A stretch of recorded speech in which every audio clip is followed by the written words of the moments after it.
My boys have always struggled with getting their haircuts, just screaming hysterical. I had to stop even going to a place because it was getting embarrassing and like holding my child down to get their haircut. I found the solution of like finding someone who does haircuts from home. It still has been a struggle, which is why I'm really excited for this box.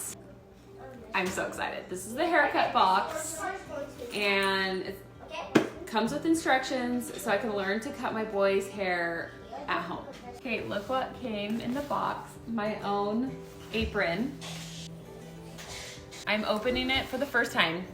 Put some suckers because bribery. That's how you get them to cut their haircut. Okay, I love that it comes with a bib. Love that that's in there. They come with really nice clippers.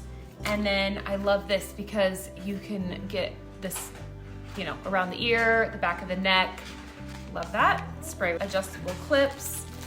Okay, you get really nice scissors. Like you can feel like it's really good quality. I'm excited. And I think this is for blending. Every kit comes with instructions, which I love that she's printed them all out for you, step by step how to do it. And like if you're wanting that look, this is what it's going to look like. Okay, she also includes a page with a QR code so you can just scan and then watch a video tutorial on how to do it. So she has like how to use clippers, bangs, texturizing. So everything that you would need is in this book right here. Also follow their Instagram account because she will give free videos and tips on how to do so many different styles of haircuts. It's amazing.